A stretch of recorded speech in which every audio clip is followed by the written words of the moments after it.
Assalamualaikum warahmatullahi wabarakatuh. Saya Arifah Kusmawati, guru SMAN Negeri 1 Bujer dan juga calon guru penggerak angkatan 10 Kabupaten Bondowoso. Kali ini saya akan mewawancarai dan juga mengcoaching supervisi pembelajaran di kelas dengan Bapak Gagu Setia Nugroho. Selamat siang Pak Gagu. Selamat siang Baik, Pak. mungkin bisa langsung kita mulai Pak ya. Monggo silakan. Baik, Pak Gagu, hari ini sesuai dengan agenda kita, agenda saya sebagai CGP akan memberikan coaching dan juga supervisi atas pembelajaran Pak Gagu di kelas nanti. Jadi sebelum supervisi, kegiatan kita kali ini adalah pra. Jadi ada pra observasi kelas. Jadi saya ingin menggali apakah kiat dan strategi yang Pak Gagu lakukan di kelas sebelum saya melakukan observasi. Baik, yang pertama Pak Gagu, kalau boleh saya tahu pembelajaran apa yang Bapak ampuh? Seni rupa. Baik, pembelajaran dalam seni rupa itu kira-kira Bapak, bukan kira-kira ya, menurut pengalaman yang Bapak sudah alami selama mengajar itu, apa sih yang menjadi kendala bagi Bapak? Untuk khusus pembelajaran seni rupa, biasanya kendala itu sebenarnya di anak-anak. Kadang-kadang membuat mindset anak-anak untuk paham bahwasanya belajar seni rupa tidak harus punya bakat. Nah itu yang kadang-kadang anak-anak tidak tidak memahami bahwasanya kalau berkarya seni rupa itu tanpa bakat pun bisa. Bagaimana caranya? Dengan berlatih. Berlatih kan banyak caranya, dengan melihat referensi di YouTube banyak, apalagi media sosial sekarang sudah seperti itu. Terus selain melihat referensi, bisa bertanya dengan teman. Apalagi sekarang banyak aplikasi-aplikasi yang mendukung untuk belajar seni rupa. Jadi PR saya itu sebenarnya merubah mindset anak-anak untuk lebih paham bahwasanya untuk belajar seni rupa tidak harus punya bakat. Itu yang sekarang sedang saya tekankan anak-anak. Gitu. Baik Pak Gagu, berarti nanti area observasi yang saya tekankan di sini adalah bagaimana Bapak Gagu menggali minat mereka untuk bisa lebih antusias di kelas ya Pak ya. Betul. Terus kalau boleh tahu Pak, pembelajaran apa nanti tujuan materinya yang lebih rinci Pak yang akan kita bahas?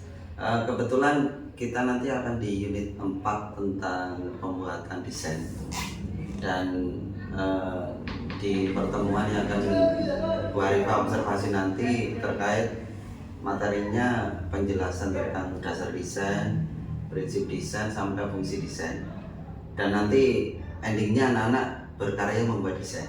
Oh, berarti ya. Pak Gagu dengan hasil akhirnya ada karya di sana ya Pak betul, ya. Betul. Kalau saya boleh tahu lagi Pak, Pak Gagu punya strategi pembelajaran apa atau mungkin langkah-langkah yang Bapak mau aplikasikan di kelas? Oh ya, untuk pembelajarannya tekniknya nanti akan saya buat per kelompok, karena jujur saja anak-anak kan kemampuannya berbeda. Ya. Jadi nanti akan kita kelompokkan dengan sistem tutor sebaya. Jadi anak-anak punya kemampuan lebih akan membantu temannya yang pemahaman tentang desainnya masih kurang.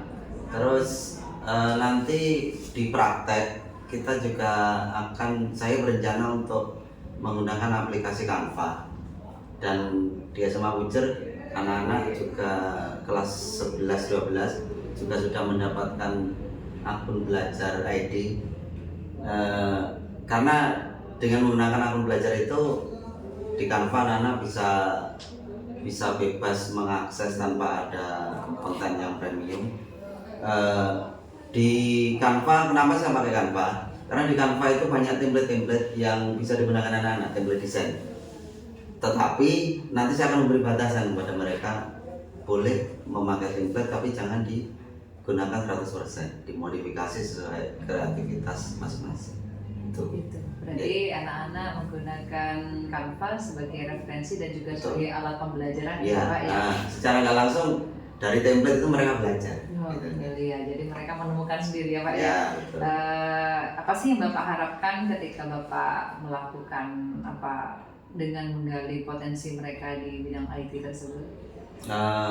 Harapannya tentu saja mereka punya semangat untuk pertama percaya diri dulu bahwa dia bisa. Karena kadang-kadang anak-anak itu merasa down dulu, akhirnya nggak mencoba. Yang pertama nanti saya akan mencoba, ayo kamu bisa, baru dia berkarya, melihat referensi, melihat template tadi. Insya Allah dari situ nanti akan muncul ide-ide baru dari mereka. Bahkan kadang-kadang pengalaman saya di kelas lain, di luar ekspektasi saya, anak-anak ternyata bisa gitu ya. Jadi kemarin di kelas 12.1 saya mencoba itu bisa, ini saya terapkan di 12.2, semoga berhasil. Gitu. Berarti rencana Bapak ini kapan akan dilaksanakan, Pak? Pertemuan minggu ini selalu hari Rabu atau hari Kamis. Jadi secepatnya ya, Pak ya. Betul. Baik, saya sudah bisa, kalau bisa kita simpulkan apa saja tadi Pak Gago tujuan pembelajarannya? Pertama, membuat anak-anak memahami dulu tentang prinsip desain, dasar desain dan fungsi desain. Yang kedua, anak-anak bisa membuat karya desain. Iya, terus tadi yang menjadi tujuan kita, area yang akan Bapak Gago capai adalah bagaimana menggali minat dalam anak-anak untuk berseni ya Pak ya. Betul. Dengan strategi pembelajaran menggunakan tutor sebaya dan project tadi Pak ya, ada hasilnya ya Pak ya. Terima kasih Pak Gago, saya rasa untuk praobservasi cukup sekian dan juga cukup lengkap. Saya tunggu kita nanti action di kelasnya Bapak ya. Mudah-mudahan sukses dan juga terima kasih sudah mengganggu. Ya, cukup sekian untuk praobservasi. Yang selanjutnya adalah supervisi di kelas observasi pembelajaran seni rupa di SMA Negeri 1 Bujer bersama dengan Bapak Gago. Terima kasih. Assalamualaikum warahmatullahi wabarakatuh. Waalaikumsalam warahmatullahi wabarakatuh. Baiklah, kita mulai. Assalamualaikum warahmatullahi wabarakatuh. Waalaikumsalam warahmatullahi wabarakatuh. Berjumpa lagi dengan mata pelajaran seni rupa. Seperti yang sudah kita bahas kemarin, hari ini kita akan melanjutkan materi tentang desain, pembuatan desain. Kemarin sudah saya terangkan bahwasanya desain itu rumah besarnya seni rupa. Jadi kalau kita bicara fungsi, desain itu merupakan seni rupa terapan. Karena apa? Desain itu berfungsi untuk membantu kehidupan manusia. Sedangkan kalau seni murni itu hanya semata-mata dinikmati keindahannya saja, tidak ada fungsi lain. Maka dari itu desain itu merupakan sebuah cabang dari seni rupa terapan. Seperti kemarin sudah saya sampaikan bahwasannya di pembuatan desain, hari ini kita nanti akan membuat desain. Kalian saya bagi per kelompok. Tapi sebelum itu saya flashback kembali dari pertemuan kemarin. Yang pertama bahasanya dalam membuat desain kita tidak akan pernah lepas dari yang namanya unsur-unsur seni rupa. Ada apa? Ada garis, ada warna, ada tekstur, ada gelap terang dan sebagainya. Itu unsur dasarnya. Terus dalam pengolahannya, dalam pembuatan desainnya kita juga tidak boleh lepas dari yang namanya prinsip-prinsip desain. Ada keseimbangan, ada kontras, ada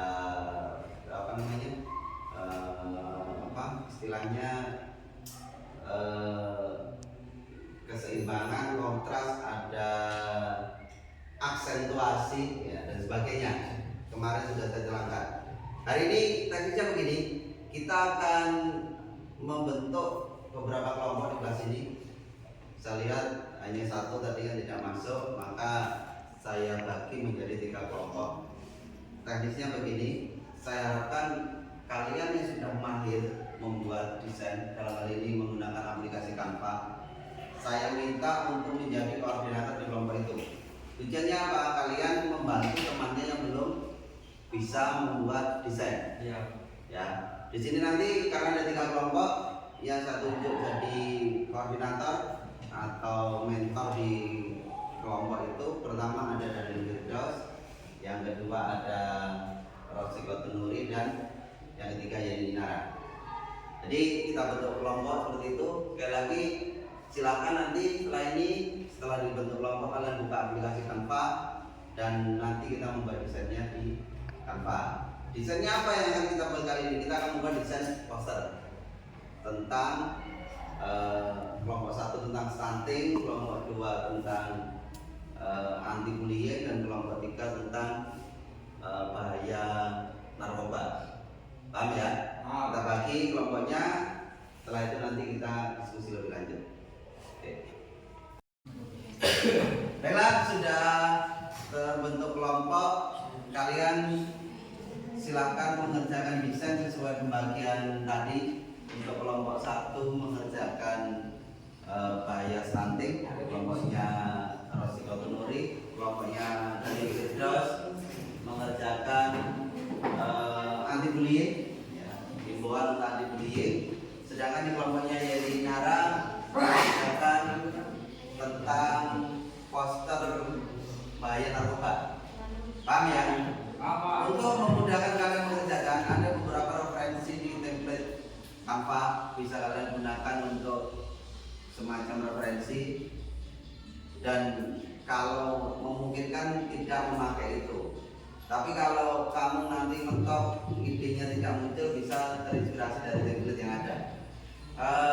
Kepada Rory Nuri dan Indonesia dan Yani Nara nanti membantu saya untuk membimbing temannya yang tidak selalu menguasai Canva. Paham ya? Oke, silakan dibuka lembar desain baru untuk membuat poster sesuai dengan kelompoknya masing-masing. Silakan. Yuk.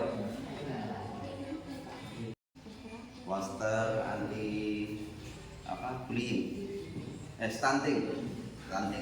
Kelompok ini tentang stunting. Nah, nanti dalam pembuatan desain yang perlu kamu pertimbangkan adalah prinsip-prinsip seni rupa, prinsip-prinsip desain. Apa itu komposisinya, ya, bagaimana komposisinya, bagaimana aksentuasinya, terus bagaimana pusat perhatian dalam membuat poster. Itu ada beberapa yang harus kamu perhatikan. Pusat perhatian, misal ini di poster itu nanti ada fotonya Alia. Jadi fokus orang melihat itu, nanti kamu ingin fokusnya di Alia. Bagaimana caranya biar Alia ini fotonya menonjol? Misal tentang bahaya stunting, atau kalau stunting misalnya foto bayi yang sedang kekurangan gizi, kamu jadikan pusat perhatian itu, munculkan kalimat-kalimat lain. Karena poster itu terdiri dari apa? Gambar dan tulisan. Jadi kombinasi keduanya itu. Bagaimana? Nanti kamu pilih dari sekian banyak tampilan itu yang paling kamu tentukan mana itu pusat perhatian. Komposisi juga seperti itu ya. Terkait teknis pembuatannya, tool-toolnya seperti apa, nanti akan dibantu oleh Rory untuk memudahkan kalian memahami itu.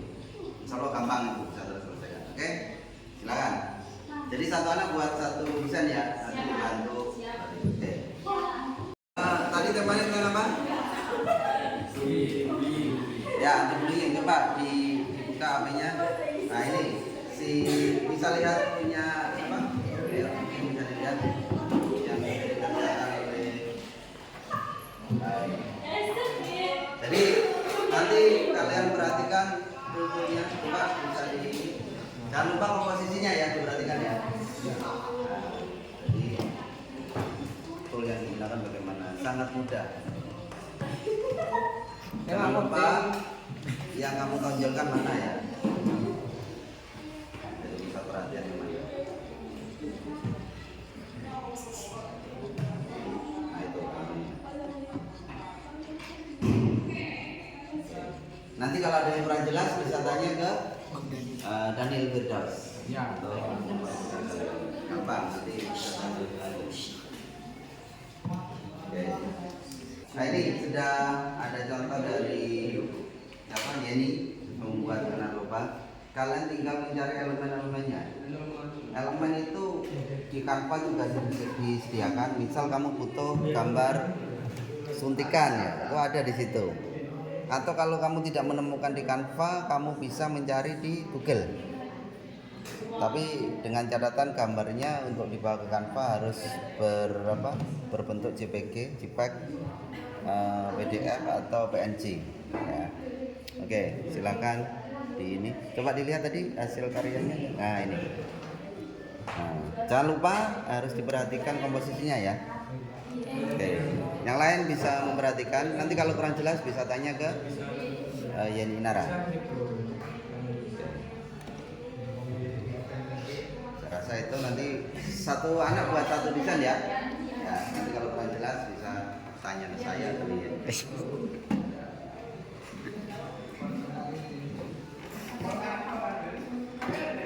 Jelas, karena waktu pengerjaannya sudah selesai.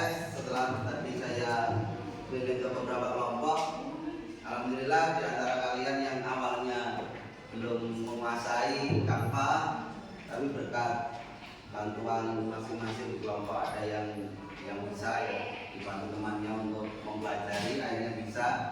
Dan saya lihat tadi kalau belum selesai hanya tinggal 10% lah ya. Jadi masing-masing tadi sudah mengerjakan, tinggal finishing saja. Saya harapkan nanti tugas ini dilanjutkan di rumah. Ya, minggu depan masing-masing kelompok tetap semuanya membuat, semua individu membuat, tapi minggu depan masing-masing kelompok cukup mempresentasikan tugas posternya 3 saja. Ya.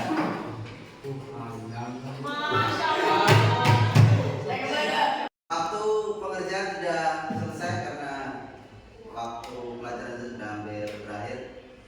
Saya lihat dari sekian banyak siswa di sini, sebagian besar sudah mulai menguasai Canva karena memang sudah dibantu di masing-masing kelompok ada koordinator yang memang sangat menguasai Canva. Dan alhamdulillah kalian semuanya sudah bisa biarpun belum 100%. Saya tadi sudah keliling melihat ada beberapa yang sudah jadi, ada juga yang belum. Kalau belum kurang sedikit. Saya harapkan dilanjutkan di rumah karena tiap anak tetap tagihannya nanti satu anak mengumpulkan satu file, tidak usah diberi satu file poster. Ya, satu anak satu file poster. Minggu depan pertemuan yang akan datang satu kelompok silakan didiskusikan, dipilih 3 terbaik di kelompok itu, dipresentasikan di depan. Paham ya? Ya. Nanti kita bawa slide proyektor untuk memampang karyanya. Sebelum saya akhiri, mungkin ada yang ingin ditanyakan? Kelompok saya, Pak. Oh iya, kalian silakan. Bagaimana Pak agar desain kita tidak terlihat pasaran Pak biar berbeda dengan yang lain? Oh iya, memang pertanyaan bagus ya. Memang ketika kita membuat desain atau seni rupa secara umum, diharapkan karya kamu itu tidak pasaran. Kalau pasaran kan orang melihat, oh saya berani lihat ini, oh, apa sih nggak menarik. Bagaimana biar bisa menarik? Pertama buat karya itu, karena kita didesain, maka buatlah desain yang unik. Caranya unik bagaimana? Mungkin kamu kan tentang stunting ya. Biasanya stunting itu fotonya ibu yang hamil atau apa. Kamu ubah misalkan ada anak yang kekurangan gizi, terus sambil pegang piring lauknya hanya kerupuk gitu. Itu kan unik dilihat ya. Jadi berbeda dengan yang lain. Cirinya seperti itu ya. Bagaimana caranya biar berbeda? Buat seunik mungkin, sekreatif mungkin itu saja. Bagaimana cara memunculkan ide kita biar kreatif? Cari referensi di Google. Banyak contoh di situ. Ingat, jangan dicontoh 100%. Jadikan contoh-contoh tadi untuk referensi saja. Ya, biar nanti muncul ide baru. Justru seperti itu, ya. Paham ya? Oke. Yang lain cukup? Tidak ada pertanyaan? Kalau tidak ada pertanyaan, selanjutnya saya akan merefleksi hasil pembelajaran pada pagi hari ini. Yang pertama saya tanya dulu, hari ini kita tadi mengerjakan apa? Poster. Dengan menggunakan apa? Terus kira-kira dari tugas yang saya berikan ke kalian, apa yang manfaat apa yang dapat kamu petik? Kamu dapatkan apa manfaatnya? Kira-kira? Misal tentang poster pertama tentang stunting, apa yang dapat kamu ambil hikmah dari poster itu? Apa kira-kira? Ya, coba. Akhirnya kamu apa? Akhirnya paham bahwa stunting tetapi kita harus bersama-sama menanggulanginya karena generasi ke depan itu harus lebih sehat daripada yang generasi untuk Indonesia lebih baik. Terus yang ini tadi tentang apa? Bullying. Apa manfaat yang kamu dapatkan dari membuat poster bullying? Kamu jadi paham bahwa bullying itu mengganggu mental si korban. Makanya kamu tidak boleh melakukan itu di sekolah. Harapannya begitu. Jadi ketika kamu membuat poster tersebut, kamu paham bahwa kamu tidak boleh melakukan itu. Misalnya tadi bullying, kamu tidak boleh melakukan bullying. Bahwa bullying itu nanti akan berakibat buruk, terutama bagi si korban, juga bagi kalian si pelaku. Oke, kelompok ketiga. Ayo, tadi tentang apa posternya?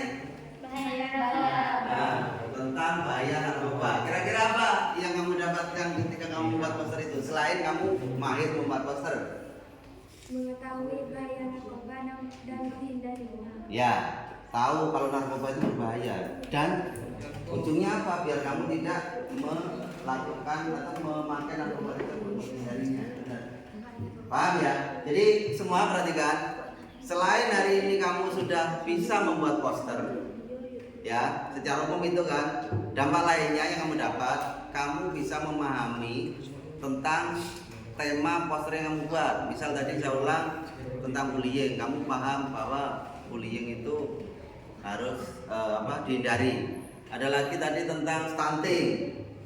Bagaimana kita menghindari stunting, karena stunting itu juga akan berpengaruh kepada bangsa kita ke depan. Kalau generasinya terkena stunting, ya, gizi buruk, maka ke depan negara juga tidak akan bisa maju seperti itu. Tunjukkan narkoba. Saya setuju jawabannya Elisa bahwa dengan membuat poster, di samping kita mahir membuat poster, kita juga paham bahwa narkoba itu berbahaya dan diharapkan kita menghindarinya. Paham ya? Akhirnya apa yang kita dapat hari ini, sudah paham ya? Ya. Oke. Baiklah, seperti yang saya sampaikan tadi, minggu depan kita melakukan presentasi satu kelompok 3 karya dan nanti semuanya mengumpulkan karya tersebut dalam bentuk file. Oke, nanti disimpan di Google Drive, satu kelompok satu Google Drive, lalu linknya dikirim ke saya.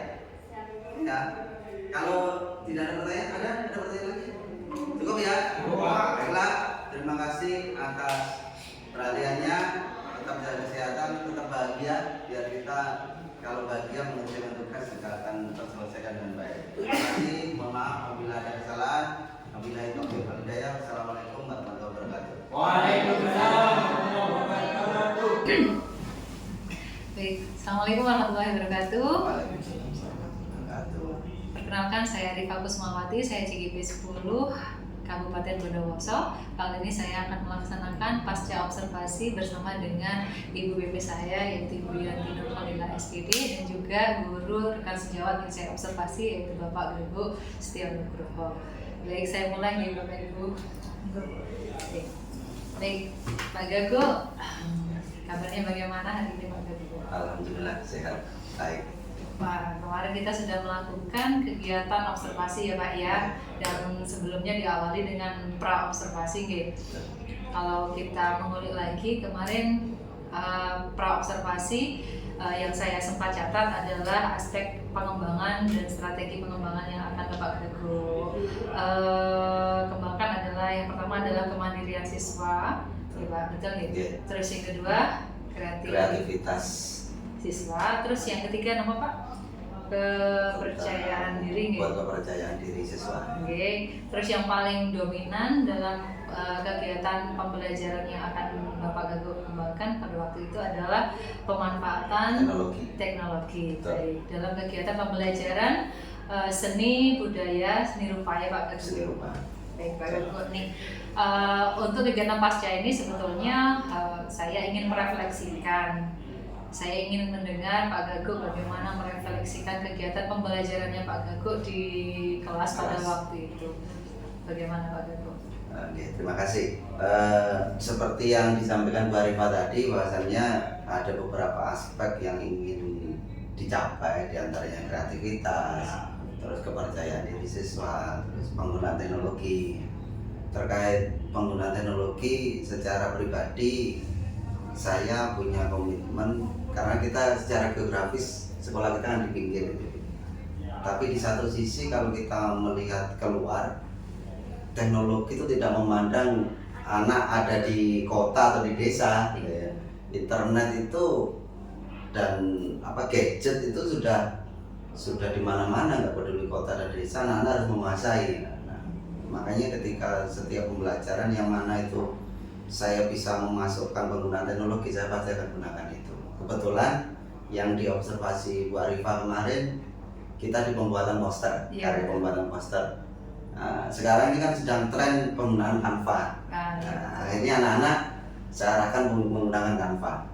Karena pertimbangannya secara biaya, penggunaan cara penggambaran poster dengan manual dan dengan digital dengan Canva itu lebih ekonomis Canva, karena anak-anak tidak perlu beli cat, tidak perlu beli krayon, terus pensil warna. Jadi mereka paling hanya bermodalkan kreativitas, terus kemampuan menggunakan teknologi itu, print out sudah jadi gitu. Itu yang mungkin bisa saya sampaikan terkait hasil. Alhamdulillah nanti mungkin di akhir saya sampaikan contoh-contoh hasil karyanya anak-anak jalan. Maksudnya dengan menggunakan teknologi itu anak-anak justru lebih tertantang kreativitasnya, karena memang saya menyarankan anak-anak untuk melihat contoh-contoh yang sudah, kalau di Canva kita tahu bersama banyak template di situ. Nah, dari situ anak-anak saya bebaskan untuk melihat itu, tapi dengan catatan jangan 100% diambil, tapi istilah ATM, amati tiru modifikasi gitu.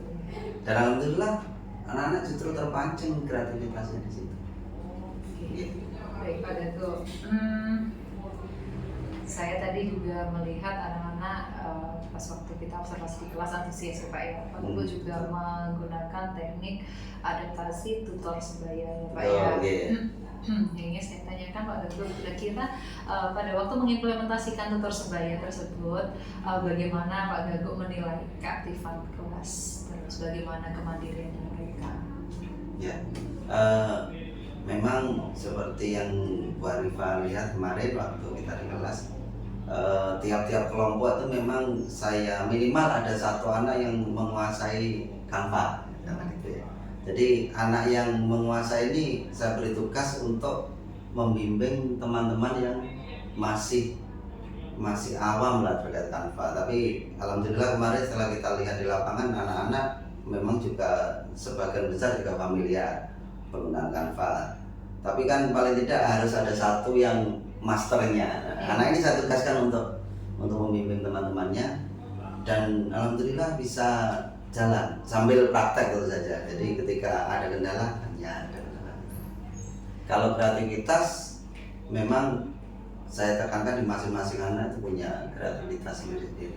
Menekankan pada originalitas ya Pak. Betul. Tapi kalau terkait teknik, ya itu tadi tutor sebaya. Kita terapkan. Kemarin juga saya sempat melihat Pak Dago juga sudah mulai berkeliling ya dari satu kelompok ke kelompok yang lain, dengan harapan jika ada pertanyaan atau apa kendala, Pak Dago bisa memahami dan memberikan pemahaman kepada mereka bagaimana cara menggunakan Canva atau bagaimana menggunakan mendesain posternya gitu, jika itu sudah nampak. Terus kemarin juga pas waktu saya merefleksi Pak Dago merefleksikan kegiatan pembelajaran di kelas, juga anak-anak juga terlihat antusias. Mereka saya lihat sudah kemandiriannya sudah muncul ya Bapak, seperti yang dikatakan oleh Pak Dago, dan kreativitas itu mungkin subjektif dan objektif ya Pak ya. Bagi saya yang belum begitu memahami karya seni, saya melihat karya anak-anak sudah bagus sekali. Saya lihat itu dalam satu kelompok mereka komunikasinya juga aktif. Jadi Pak Dago kemarin menggunakan tutor sebaya itu juga menurut saya efektif sekali untuk penggunaan teknologi apalagi ya Pak ya.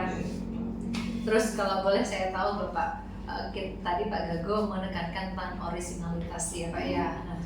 Nah, originalitas yang kita kita utamakan dalam karya seni di siswa SMA itu bagaimana sih Pak?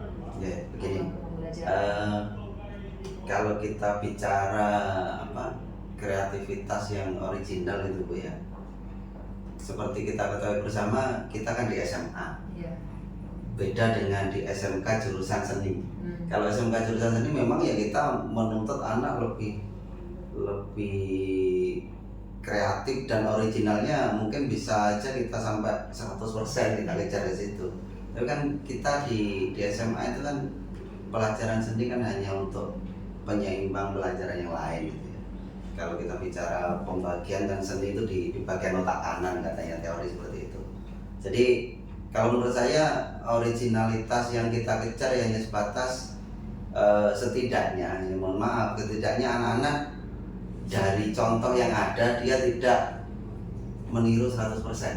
Istilahnya bukan menjadi plagiat gitu. Itu pasti saya tekankan dari itu. Kalau niru di Google misalkan cari gambar itu dikumpulkan, itu yang saya pasti paling saya larang gitu.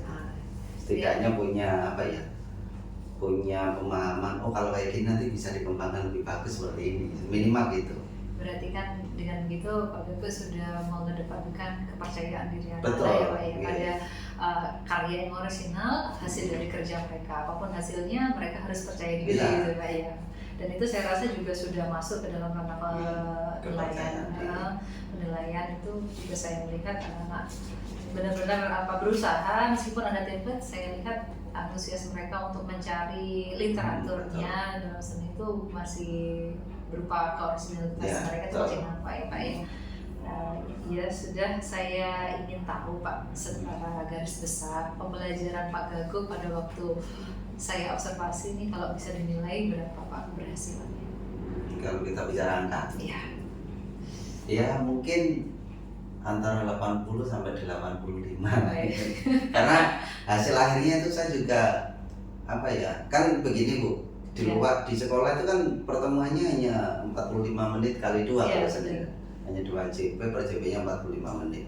Itu kan nggak mungkin semuanya pure dikerjakan di sekolah. Iya, Pasti nanti akan ada penugasan-penugasan di rumah. Nah, ketika mereka mengumpulkan karya kan seperti yang Bu Arifah tahu, di pertemuan berikutnya kan mereka harus presentasi. Oh, iya. Nah, terkait kepercayaan Coaching ya, Pak, ya. karena kepercayaan diri itu juga diantaranya ngomong di depan umum itu juga kalau menurut saya melatih kepercayaan dirinya mereka juga.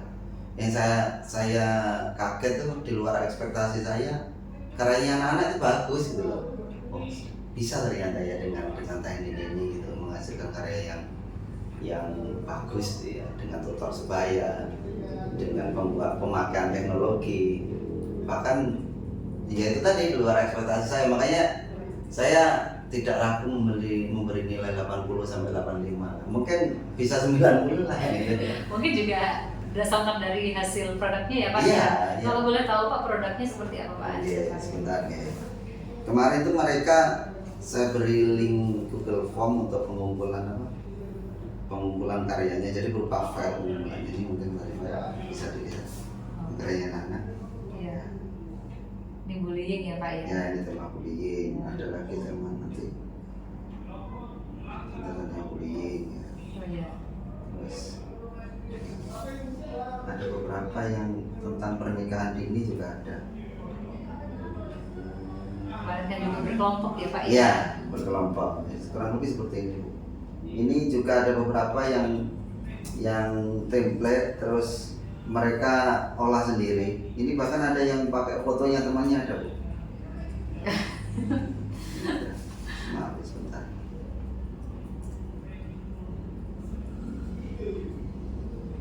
Nah, ini tentang pernikahan dini. Ini ada yang pakai fotonya temannya kemarin.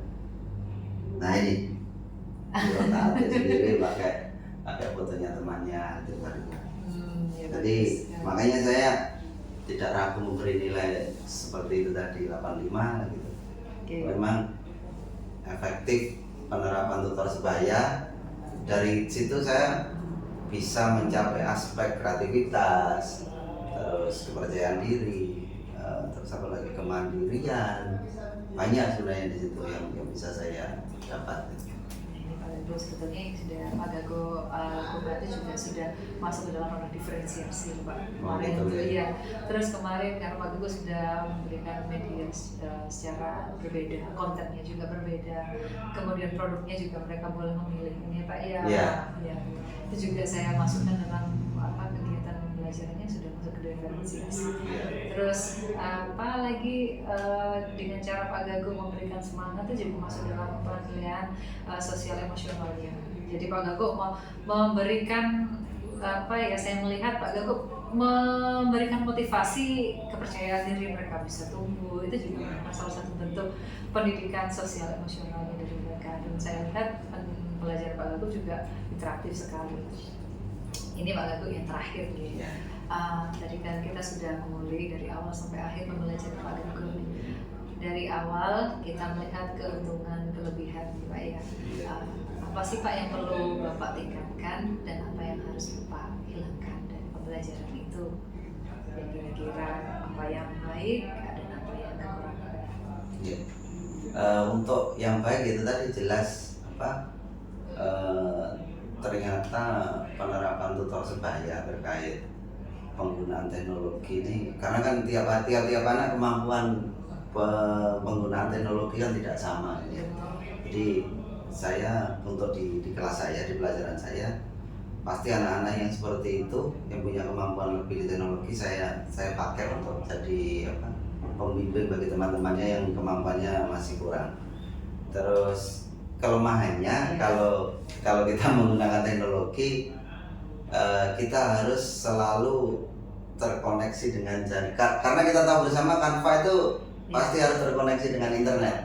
Nah, kendalanya itu biasanya anak-anak Pak tidak punya paketan gitu. Terus di kelas juga sinyalnya wifi-nya juga ini gitu ya. Makanya solusinya diantaranya itu saya juga menyampaikan ke pihak sekolah untuk kalau memungkinkan kita menambah router biar kekuatan wifi-nya lebih bagus.